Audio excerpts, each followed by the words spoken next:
Hey, we are going to be in Leviticus 27, so if you've got your Bible there, you can open up to Leviticus 7. We are going to watch a video in just a moment. Most of you, if you've been here... 27. What did I say? You said 7. Oh, sorry, 27. Leviticus 27. Some of you heard Leviticus 7 and you're like, no, not all the way back to Leviticus 7. Leviticus 27, and we have come to the end of Leviticus. Incredible. I know that there are times going through Leviticus, it's been tedious, it's been hard to understand, and maybe at times felt like, are we ever going to be done with this book? But we'll finish today, and we'll get all of the chapter 27, and it's a good way to end. It ends on a good note. But we are going to start with a video first. Now, many of you, if you've been here before, you've probably seen this video. It's a video about Leviticus, and the reason that we're showing it is because it gives us a good overview, explains Leviticus for us, and just how it's kind of set up. And then as we finish, you'll have that in your mind. Okay, this is what we've kind of review, but then we'll be heading into Numbers next, and we'll talk about that in a little bit. But because we're finishing Leviticus today, that means that next Sunday is one of our it's our Leviticus Trivia Challenge. Some of you have been here for those. When we finish studying through the book, what we'll do is we'll spend the next session. I'll have questions from every chapter of Leviticus, trivia stuff, and whoever answers the most questions correct gets a gift card. And I don't remember what gift cards I have. I've got 2 or 3 of them, and so I'll be giving those out next Sunday to whoever answers the most questions, okay? So that'll happen next Sunday, but today we're going to start with the video, and so let me see. I bet Mia set it up like this. The book of Leviticus, we know you've been avoiding it because it's weird. So let's fix that. Now remember, the story of the Bible began with humans in God's presence, but they were banished because of their rebellion. However, God wants to be in relationship with us, so he chooses one family that he will use to restore the world back into his presence. And so God's presence comes to dwell in a tent right in the middle of Israel. And that's great. But it creates a problem because it's so intense that Moses can't go in, and other priests who enter inappropriately, they die. Well, wait, if God's presence is good, how is it all of a sudden dangerous for people? So think of it this way. God's presence is like the sun. It's pure power and goodness. And when something mortal and corruptible gets close to such pure power, it's destroyed. And so the word holiness is used in Leviticus to describe God's pure and powerful presence, which, like the sun, is both good and dangerous. So the point of Leviticus is to show how corrupt Israelites can live near God's goodness without being destroyed. Now, in the book, there are 3 ways for how this is all going to work out, and these are going to seem strange to you, but just hang in there with us. The first one is rituals. The second is this idea of the priesthood, and the third is a bunch of purity laws. Now, the book is broken up into 7 sections, and each solution is explored in 2 sections of the book. The rituals are here, the priests are here, and the purity laws go here. Now, the first solution, rituals, involves a lot of animal sacrifices. And so Leviticus begins with detailed instructions for how to make these sacrifices. Some are ways of saying thank you to God, and others are simply ways of saying, I'm sorry. And here at the end of the book, there are some more rituals. These are about observing sacred days and festivals. They're all celebrations that retell some part of the story of how God rescued Israel and set them apart from the nations. The second solution to the holiness problem has to do with priests. You see, being directly in God's presence is really dangerous. So he appoints priests as special representatives who can go into his presence on behalf of others. So in this section, we have a story about how the priests are ordained into the priesthood. And then this other section explains the set of higher standards that the priests have to live by because they work so closely to God's presence. The third solution in the book is all about purity laws. And this is by far the hardest thing to understand. For example, in this section, we're really concerned with knowing whether you're clean or unclean. Or another way of saying that is being pure and impure. And here's what we need to know to understand this. When you're in a pure state, you can be near God's presence. When you're in an impure state, you can't. And so it was really important for Israelites to know what state they're in at any given moment. So the first thing, we have is a list of pure and impure animals. Yeah, this list of animals is divided up by where they live. So on the land, in the sea, in the air. And the text is just not clear about why certain animals are impure or why touching or eating them makes you impure. What is clear, however, is that avoiding these creatures will set Israel apart, and it will remind them that God's own holiness should affect every part of their lives, including what they eat. After the food laws, we get a lot of random rules about things like skin disease, touching dead bodies, what to do with bodily fluids. But they're not random. All of these are things that the Israelites associated with life and death, which are sacred things because God is the author of life. Okay, but simply coming into contact with these things makes you impure? They do, but we have to keep in mind that it's not wrong or sinful to be ritually impure. You just wait a few days, take a bath, offer sacrifice, and you're pure again. What is inappropriate is entering into God's presence when you're in an impure state. Now, there's more purity laws over here in this section. Yeah, these focus on Israel's moral behavior. So these are laws about social justice, healthy relationships, having sexual integrity. Living by these laws will make Israel into a morally pure people who can live near God's presence. Those are the three solutions. Now, you've probably noticed that they surround the very center of this book, and it's here that we find a really important ritual called the Day of Atonement. Yeah, so Israel's a big tribe now, and odds are there's a lot of sin happening that goes unnoticed, that people are not dealing with. And so one time a year, the priests would take 2 goats, and one of those goats is killed, and its blood is carried right into God's presence where it symbolically covers or atones for Israel's sin. Yeah, that's kind of weird. Well, the meaning of the sacrifice, it's explained in the next chapter, where God says that the blood of a creature is its life. And so this goat's life is offered as a substitute. It's receiving God's punishment for Israel's sin so that the people don't have to. That leaves the second goat. Yeah, the priest puts his hands on it, and then he confesses all the sins of Israel. It's like he's placing the sins on the goat. And then that goat gets cast out forever into the wilderness. It's called the scapegoat. Yeah, I've heard that word before. Yeah, it's this very powerful image of how God is graciously removing Israel's sin. But let's be honest, sacrifices in general seem so barbaric. We have to remember that in the ancient world, sacrifices were the main way of buying favor from the gods. But the problem was that those same gods, they're unpredictable, they're fickle, you never know if they're going to ignore you or they're going to turn on you.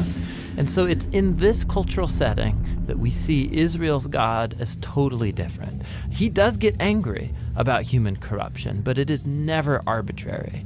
And he loves people. So he provides this clear way for Israel to know with confidence that they are forgiven and that despite their corruption, they are safe to live near his presence. And so that makes the book of Leviticus actually a revolutionary statement in its day. So that's Leviticus.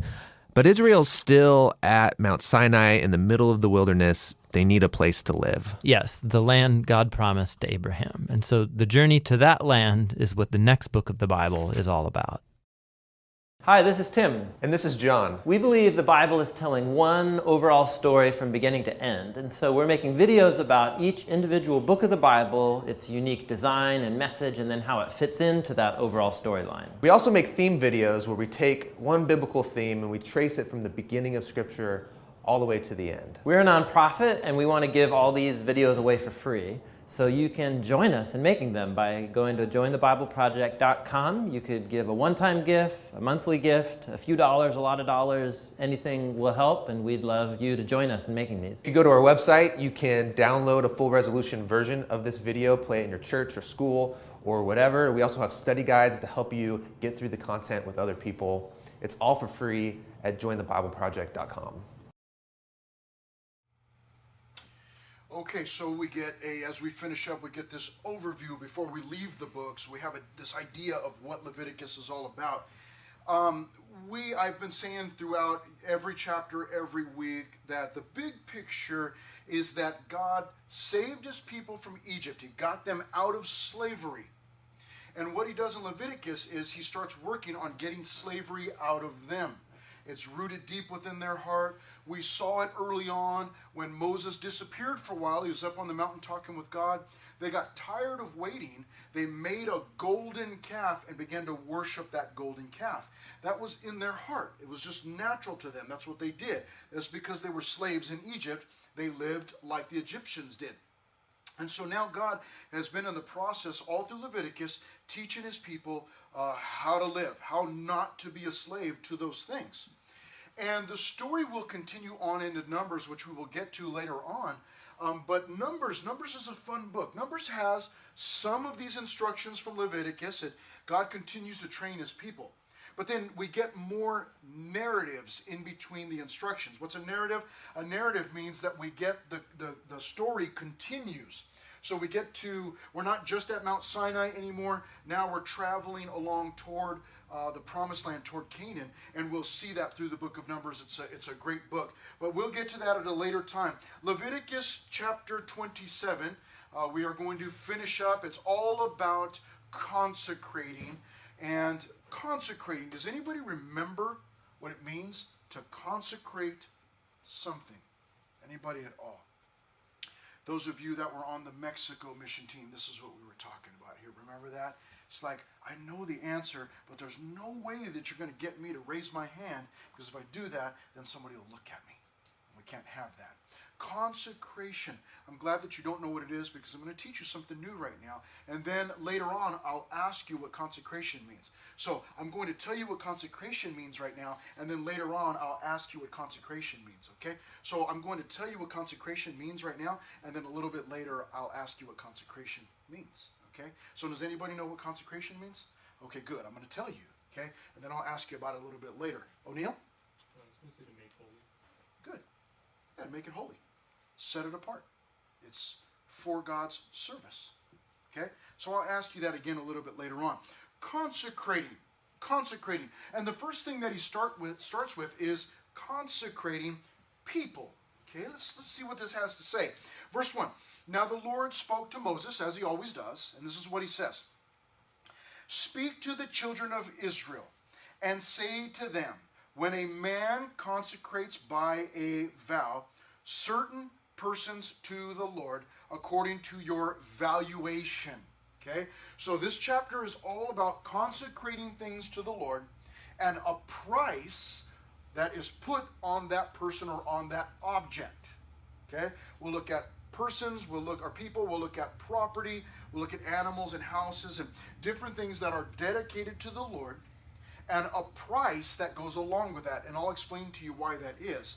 But look at verse 3. He starts with the males. Verse 3. If your valuation is of a male, in other words, if you're placing value on a male that is between the age of 20 and 60, if you are dedicating, somebody that's a male that was between 20 and 60 is dedicating himself to the Lord. He's consecrating himself to the Lord. There's a price that went along with that in verse 3. If he is between 20 and 60 years old, then his worth is 50 shekels of silver. How many shekels of silver? 50. Yes, 50 shekels of silver. In verse 4, if it is a female, then your valuation shall be 30 shekels of silver. Everybody okay with that? All good? Ladies, you okay? The male is worth 50 shekels. A female of the same age is worth 30 shekels. You okay? Yeah? You okay? That's good. It's all right. The women are worth less to God. God likes men better, right? Amen. Yes? Yes. Is that what's going on? Yeah. Is that what's going on here? Yeah. Yeah. Finally, the guys are finally like, yeah, pretty much. God likes guys better. Okay? Listen, context.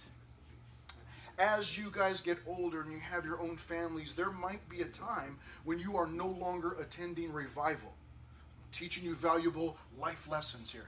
There may be a time when you no longer attend revival. You may travel somewhere. If you go to college, you may leave town, go to some other city, go to some other state maybe. and you may be looking for a church, it is important that the Bible teacher is always teaching within the context of what's going on. Okay? Now we're in the book of Leviticus. The time that God is talking to his people in Leviticus, they have left Egypt. They are on their way to Canaan, to the promised land, but they're out in the wilderness of Sinai. We'll get that at the end of the chapter, actually. They're still in Sinai, at Mount Sinai. And God is still instructing them. And God is giving them instructions, not just for that time and that moment there, but also for the time when they will go into the promised land. Now, these are people, though they're traveling at this point and will continue to travel, and they'll continue to wander all over the place. We'll get the rest of the story later on. But when they get to the promised land, they are going to largely be mainly a farming community. Everybody with me? What kind of a community? Farming community. Okay? Farming. Manual labor. Work with your hands. Those types of things. Those of you that were just in Mexico with us, I see one of you here. There might be a couple more as I look around, but I don't remember. I don't see any others that went to Mexico, but in Mexico, we were stacking hay bales. Bales of hay. I say we. I was there, but I was supervising.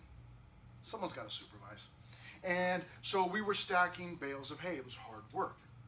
Now, in this setting, in a farming community with these types of people where labor, physical labor is their main source of producing anything, in that context, a male between 20 and 60, generally speaking, is going to be stronger than a female between 20 and 60. Do you understand that? Now, I said generally speaking, because the truth is that some of you ladies could beat a guy any day. And to illustrate that, after service today, we are going to have male versus female arm wrestling contests, okay? Just kidding, we're not doing that because I don't want to be embarrassed. Some of you ladies are stronger than the guys. I do not, and I have never had much upper body strength, okay? I could push a skateboard for miles, or I could ride my bike. Now, I don't ride a skateboard anymore, but I can ride my bike. When I ride my bike, I can just go for miles. Sometimes I'll go with my daughter, and I'll tell her, hey, you just tell me when you want to go back, because I'll just keep going, man. I'll end up at the beach or in Oregon or something. I don't know. I'll just keep going. But upper body strength I've never had. But generally speaking, males in this type of setting, they would be a little more valuable. The hard work, the labor, all of those types of things. So it's not that God values men over women. Okay? It's in this setting, in this type of community, the men had a slightly higher value. So guys, relax. God doesn't like you better than he does your sister. You know, he sees you the same. You're both valuable to him. Now, in verse 4, if it is a female between the ages of 20 and 60, then 30 shekels. But what is this, before we go any further, what is this, what do you mean? Like, so the guy wants to consecrate himself through a vow to God. So he has to pay 50 shekels. A woman wants to do the same thing, she has to pay 30 shekels. Well, keep this in mind. Who could serve God in this setting? The priests. Remember, it was the priests. And it was the priests' family members, specifically the males from the family, who could serve. If I was there, I would not be part of the priestly family, so I would not be able to serve God in that capacity. But hey, I still want to serve God. I want to give something to God.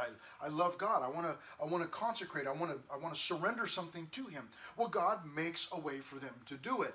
If they wanted to surrender themselves, now we'll talk about houses and animals and different things later on, but if a person wanted to surrender themselves to God, hey, I'm consecrating myself, I'm dedicating myself to the service of God, then he would be required to pay a certain amount. Now, why would he need to be paid a certain amount? You ever heard the phrase, put your money where your mouth is? Anybody know what that means? Of course you do, but there's no way you're going to answer that question, right? Because someone might look at the back of your head, and then what? You might shrivel up and die, okay? Put your money where your mouth is. That's like when you're talking trash with your friends. Dude, I could beat you in a race any day. You know, I could, boy, come on. I could make you tap out. Give me like 10 seconds. You're going to tap out. What we say is, well, let's go. Put your money where your mouth is. In other words, show me. Do something about it. Let's go. God is essentially, in a nice way, doing the same thing. You see, what God does not want his people to do is to give lip service. Anybody know what lip service is? Anybody? What is lip service? Anybody know what that is? Okay. You guys are learning all kinds of things this morning that you did not know. Isn't that incredible? For ages, people have been saying, put your money where your mouth is, but you don't know what that means. Ever since the beginning of time, we've been talking about consecrate, but you don't know what that is. So you're learning something else new today, right now. Okay? Lip service. Lip service is when we are obedient in word only. It's just an outward appearance. Sure, yeah, I love God. But then our lives don't match that. Then we're just paying lip service to God. Okay? It's when we are obedient to our parents, but we don't really want to be. We're just, yeah, yep, yes, okay, yep, right. But it's lip service only, and my actions do not match. God does not want his people living like that. He does not want them living like that. He wants them to understand that if you are going to set your life apart to me, God is saying, not to me, but to God, he's saying, if you're going to make this vow, then you're going to pay something so that you're going to put your money where your mouth is. There's a value that goes along with that. God does not want people to just give lip service. And nothing has changed. God still doesn't want lip service. We'll talk some more about that as we move on. But he goes on to say in verse 5, he gives some more ages, okay? We saw between 20 and 60. Now he drops it down. Well, what about from 5 years old to 20? What if somebody wants to dedicate their young son? That is not far-fetched. Hannah. Does anybody remember the story of Hannah from the Old Testament? Yeah. Does anybody remember what Hannah's son's name was? Somebody said it, Samuel. Samuel. Hannah had gone to the tabernacle, man, and she was praying and she was worshiping.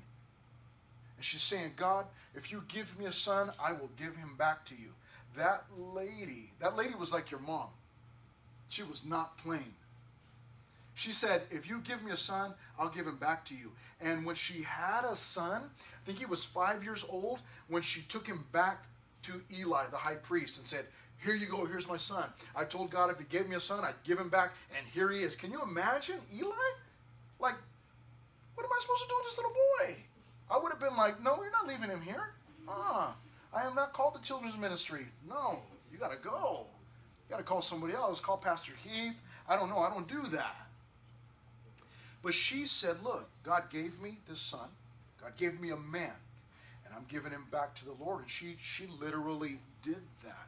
But for these people, somebody says, hey, I want to dedicate my son to the Lord or my daughter to the Lord, then what that individual would do is that they would pay a price on behalf of that person. It's not that they would necessarily go and give their kid away, but they would say, my son is dedicated to the Lord, and so I'm paying this price to the tabernacle I'm putting my money where my mouth is.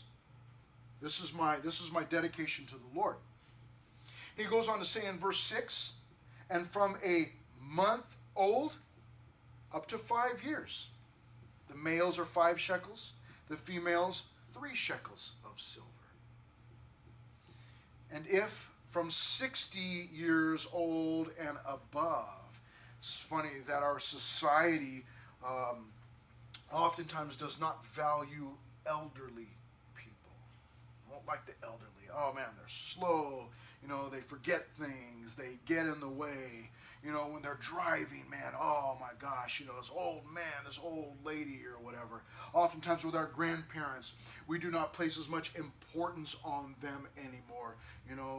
They're not that big of a deal. But with God, they still have value, even in this type of a setting. And so he says in verse 7 that if they're 60 years old and above, if it is a male, your valuation shall be 15 shekels, a female 10 shekels, because of course they're older, they're not able to produce or work, hard in that type of a setting anymore. So their value in that setting is lower, but it doesn't mean that God devalues them or doesn't love them. In verse 8, I love this, but if he is too poor.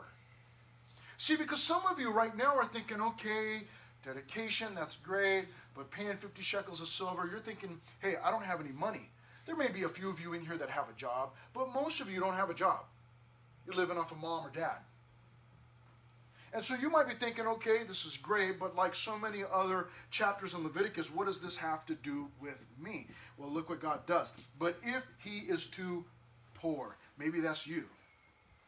Maybe if your mom or your dad said, hey, I'm not buying you nothing no more, then you'd be dressing like a bum. You wouldn't have anything. Maybe you would just be too poor. Well, he says there, but if he is too poor to pay your valuation, then he shall present himself before the priest, and the priest shall set a value for him according to the ability of him who vowed. The priest shall value him. So in that case, if a person says, you know what, I want to make a vow to the Lord, but I don't have any money, or I don't have enough money to pay 50 shekels or 30 shekels or these different things, then he goes to the priest. He has an interview with the priest, and the priest decides, okay, yeah, you are poor, but you are able to pay this much money. And then the individual would pay that much money. But that's good news for us. Because what it means is that God, regardless of financial status, gives us opportunity to serve him. That's good news. But the point here is that it's going to cost something. Those of you some of you serve in here, there are several of you that serve in here. And you know that on Sunday mornings, if you're serving in here, if you're the sound guy or you're on the worship team, then what does that mean? It means that you're paying a price. It means that you get less sleep, right? While the rest of your homeboys and homegirls in here are at home still, dreaming with their heads on the pillow, you're up, you're out the door dressed, you're early, you're getting here to set up the stage with cords and mics and stands and making sure everything's working, or you're showing up to do the computer and put lyrics in and, setting up the video, or man, is Pastor Chris done with his slides yet, or whatever, and, you're helping to get all this stuff set up, but you're here early. You are putting your money where your mouth is. And those are things that you have the availability to do. Though you might not have a bunch of money, you can show up and give your time. See, everybody's got the same amount of time. Sometimes we go, oh, I'm so busy, I don't have the time to do this, or man, you have more time than I do. No, everybody's got the same amount of time. It's just a matter of how we use it. My 24 hours in a day is the same amount of 24 hours that you have. It's no different. It's not shorter, it's not longer, it's the same. It's just a matter of how we use it. And so if you find yourself this morning saying, well, you know what, I don't have money and, I can't really do these types of things, well, that's okay. Because what do you have? Well, you've got time. How are you using it? Are you dedicating that to the Lord? Are you giving a portion? Are you putting your money where your mouth is? Or is it just lip service? Yeah, I'm a Christian, but I ain't got no time for serving. I'm busy serving myself. That's what we're talking about here. Dedicating things to the Lord. We'll continue to talk about this, but he goes on now from people to property, and the first thing that he does is he talks about animals. He gives instructions for this. If it is an animal that men may bring as an offering to the Lord, all that anyone gives to the Lord shall be holy. He shall not substitute it or exchange it, good for bad or bad for good. And if he at all exchanges animal for animal, then both it and the one exchanged for it shall be holy. But what if it's an unclean animal? See, I want to bring an animal to the Lord. And it's a ceremonially clean animal, and I give that to the Lord. I dedicate my sheep or my goat or my bull to the Lord. Okay? Leave it with the priests. Here you go. But what if I have an unclean animal? What is an unclean animal? Well, let's say that I'm not a sheep herder or a goat herder. I don't have bulls. Let's say that I keep donkeys. Donkeys are unclean animals, ceremonially unclean animals. What does that mean? Does that mean they're no good? God doesn't like them? No. What it means is that donkeys cannot be sacrificed to the Lord. That was not an acceptable offering. But man, that's all I got. Well, God says, listen, you can still dedicate that animal to the Lord. But here's what it requires in verse 11. If it is an unclean animal, which they do not offer as a sacrifice to the Lord, then he shall present the animal before the priest. To bring, here I come, here comes Pastor Chris with his donkey, presents it to the priest. In verse 12, the priest will set a value for it, whether it is good or bad. Maybe for some reason all I have is three-legged donkeys. It's an unclean animal, it's got 3 legs, I don't know. The priest will evaluate it and say, okay, this is what the animal's worth. And so in verse 12, as you, the priest, value it, so it shall be. But if he wants it all to redeem it, then he must add 1/5 to your valuation. Now this is something new here.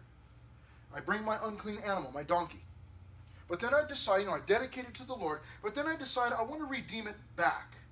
I have use for this donkey. I want this donkey to be dedicated to the Lord, but man, I'm really short donkeys, and this is a really good donkey, and I need this donkey on my property, and so I want to redeem it. Well, he says you can do that in verse 13, but you need to add 1/5 to it. You need to add 20% to the value of it and pay that amount. He goes on to talk about a house. Over the years, being a pastor, from time to time, I'll have somebody that says, hey, could you come to my house and just pray for my house? We're just moving into this new house, and I want to dedicate it to the Lord. And so you show up, and you pray for the house, and to just ask that the Lord would use it, for his purpose and for his glory. Well, here he says in verse 14, when a man dedicates his house to be holy to the Lord, then the priest shall set a value on it, whether it is good or bad. Might be a bad house. Maybe it doesn't have that much value. But still, you can give it to the Lord, so it shall stand. If he who dedicated it wants to redeem his house, then he must add 1/5 of the money of your valuation to it. It shall be his. He can redeem it, but he's got to pay the value of it plus another 20%. He goes on to talk about the field property. This is valuable. Planting fields, where you grow your crops. Verse 16. If a man dedicates to the Lord part of a field of his possession, then your valuation shall be according to the seed for it. A homer of barley seed shall be valued at 50 shekels of silver. In other words, how much can the land produce? I'm going to put a value on that. And then the individual is responsible for paying that. In verse 17, if he dedicates his field from the year of Jubilee, there's a certain price. But if he dedicates his field after the Jubilee, then they've got to count some years, and the priest has to figure all that out and put a value on it. Verse 19, and if he who dedicates the field ever wishes to redeem it, then he must add that 1/5 of the money to it and pay that. Verse 20, but if he does not want to redeem the field, or if he has sold the field to another man, it shall not be redeemed any more. But the field, when it is released in the Jubilee, shall be holy to the Lord as a devoted field. It shall be the possession of the priest. So at that point, we go to the priest. Verse 22, if a man dedicates to the Lord a field which he has bought, which is not the field of his possession. So there's different standards for that also. If it wasn't his, he bought it, to do this thing with it, the priest decides all of that. We move to exclusions in verses 26 down to verse 30. Exclusions, what's excluded from this? What can I not consecrate to the Lord? Well, in verse 26 he says, but the firstborn of the animals, which should be the Lord's firstborn, no man shall dedicate, whether it is an ox or sheep, it is the Lord's. In other words, God had already established that the firstborn of the animals were to be God's. So I cannot then take that firstborn and say, okay, God, I'm going to dedicate this to you. See, I'm trying to cheat God. Like, what's God's, it's already his. Now I'm going to take it and try to dedicate it back to him. He says, no, that's already mine. You want to dedicate something else, you got to pick a different animal. That first one's already mine. That one's already given to the Lord. But again, in verse 27, if it's an unclean animal, see, I can't dedicate I can't sacrifice my donkey. So since I can't sacrifice my donkey, what I do is I bring it to the priest. He puts a value on it. I pay that money. It's dedicated to the Lord. Verse 28. Nevertheless, no devoted offering that a man may devote to the Lord of all that he has, both man and beast, or the field of his possession, shall be sold or redeemed. Every devoted offering is most holy to the Lord. No person under the ban. We'll talk about that in just a moment, but there seems to be a distinction here. Now, first of all, we talked about consecration. Anybody remember what consecration means? What does it mean? Like to make holy. Yeah, make it holy. Set it apart for the Lord. Thank you, Suarez. Yeah, set it apart for the Lord. And there were two words that were kind of used interchangeably. There was consecration and dedication. But now this new word is introduced, and it is the word devoted in verse, where is it at? In verse 28. Nevertheless, no devoted offering. And there seems to be a distinction here because these things cannot be redeemed. The other items could be. The other property could be. But this one could not be purchased back. Verse 28, no devoted offering that a man may devote to the Lord of all that he has, both man and beast, or the field of his possession, shall be sold or redeemed. Every devoted offering is most holy to the Lord. And then look at verse 29. Verse 29 is a trip. No person under the ban who may become doomed to destruction among men shall be redeemed, but shall surely be put to death. You're like, what? Wait a minute, who's dying and for what? What did they do? Here's what's going on, is that a criminal who perhaps has committed some offense, maybe it was murder, so eye for an eye, tooth for a tooth. So if they killed, they're going to be killed. He says that individual cannot be dedicated to the Lord and redeemed. Some criminal might be like, well, yeah, I murdered a guy, but my uncle wants to, dedicate me to the Lord and redeem me, and thus save that individual from being killed, paying the penalty. God says, no, that can't happen. I like that God puts that in there because we need specifics. Let me give you an example. This is how our hearts work. When your mom says to you, hey, I need the trash out, what does she mean when she says that? You don't know that either, huh? What does it mean when she says to you, I need the trash out? What does that mean? Take it off the curb. When?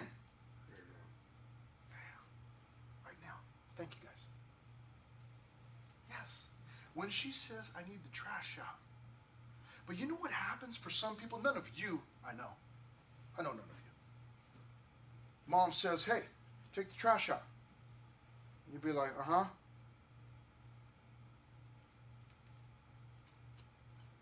And she comes back like, hey, I told you to take the trash out. Why are you mad at me? Man, you're always yelling at me.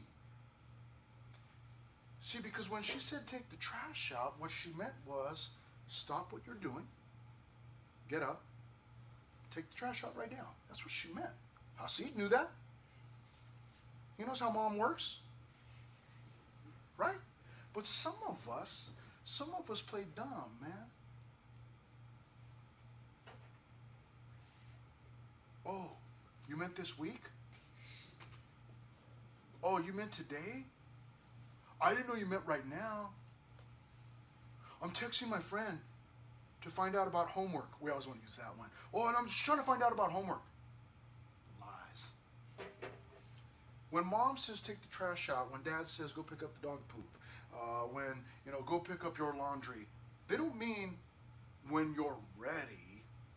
What they mean is, hey, you're ready right now to go pick up your dirty laundry. Well, I'm not ready. No, I just told you you're ready. Go pick it up. See, and I have 4 kids, and they were all different. They were all different. My youngest, I say, hey, need the trash out. Boom. Phone goes down. Get the trash. Take it out. Done deal. My son, hey, dude, need you to get that trash out. Come back in 20 minutes later, trash is still there. And he's still in the process of saving the world. Hey, dude, I need the trash out. No, I heard you.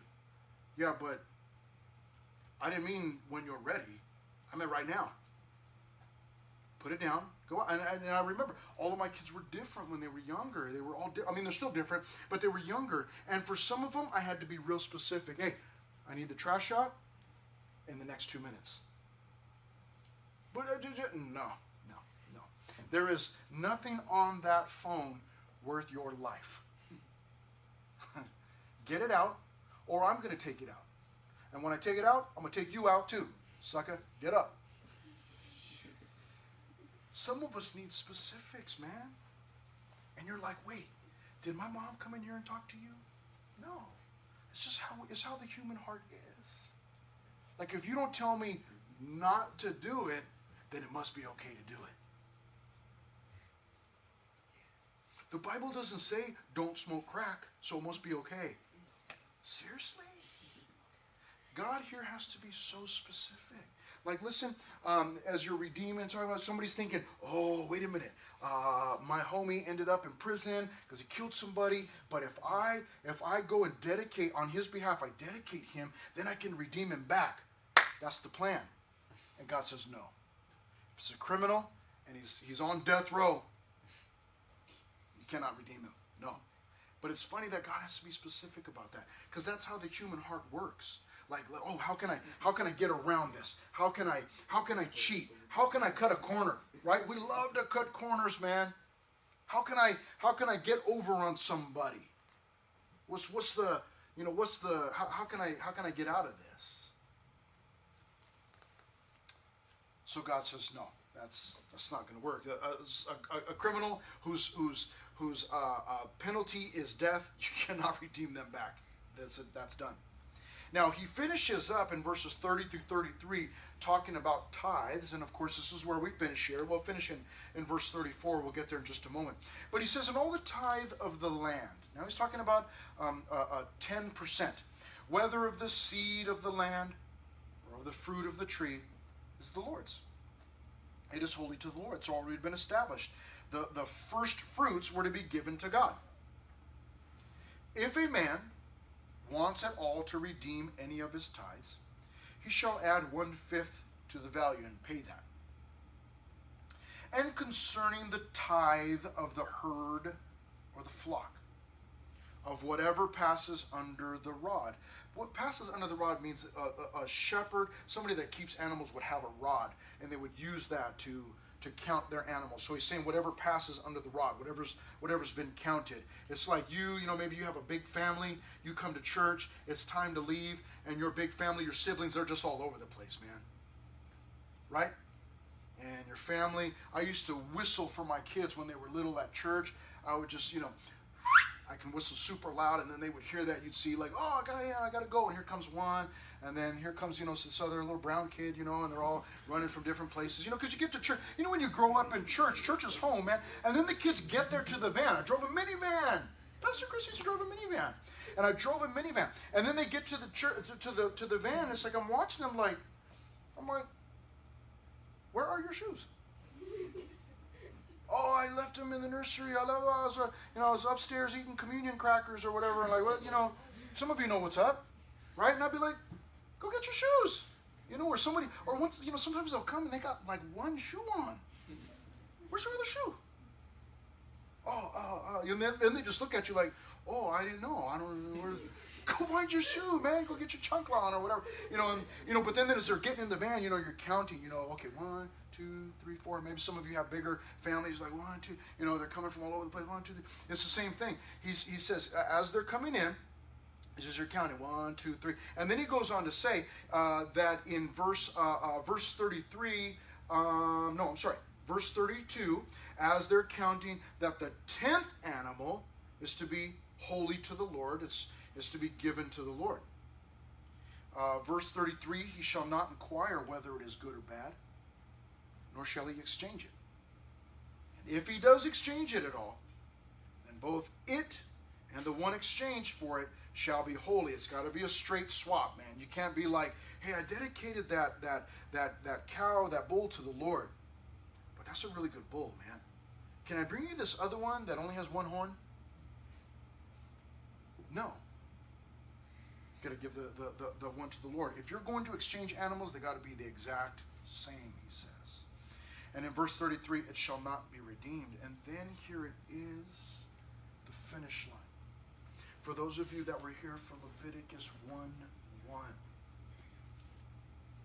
you've been running the race all these months, coming in like, I do not know what this man is talking about. He said something about Levi's, and I don't know, he's talking about sheep and goats and blood and bodily fluids, and I don't know what all this means. But you started and you continued, you kept going through, and you soldiered on. Here's verse 34 for those of you that were here from the beginning. These are the commandments which the Lord commanded Moses for the children of Israel on Mount Sinai. That's the end of Leviticus. You finished the book. You finished Leviticus. When people find out, when you're like, hey, they're going to be like, hey, man, you ever read through Leviticus? You'll be like, yeah, I studied it. You're going to feel so cool. Whatever. Yeah, I've been through that book. Okay? But he finishes by saying these are the commandments. Now, he's not done. The book of Numbers, which is the next book, it's simply a continuation. But like I said at the beginning, what we now will get in Numbers is the story will continue. They'll move on from Sinai. Now, we'll get more instructions. It'll be dispersed. It'll be intermingled. We'll get instructions, and then we'll get some of the narrative, the story about their travels and their journeys and some of the crazy things that happened. It's a fun book. I think that we're going to enjoy it. It'll be an easier book to follow along with than Leviticus. That is the truth. I love Leviticus, but at times, obviously, it's very difficult. But let's finish with this.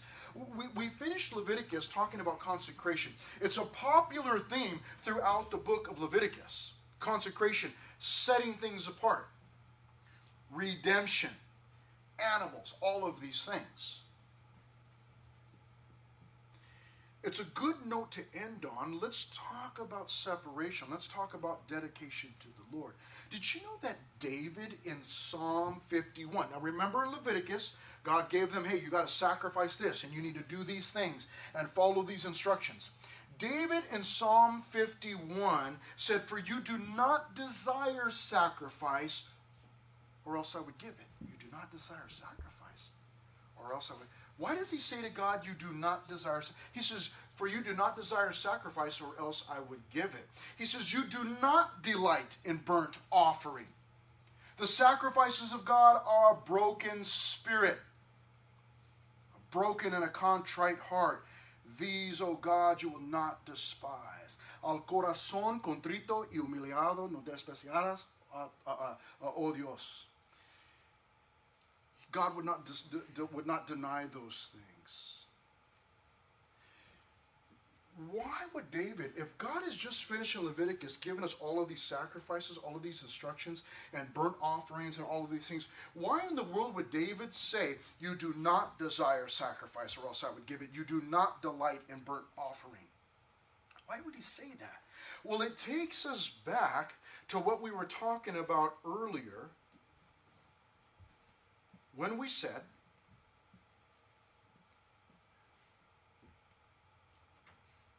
but if he is too poor to pay your valuation, then he shall present himself before the priest, and the priest shall set a value for him according to the ability of him who vowed. The priest shall value him. In other words, God wants everybody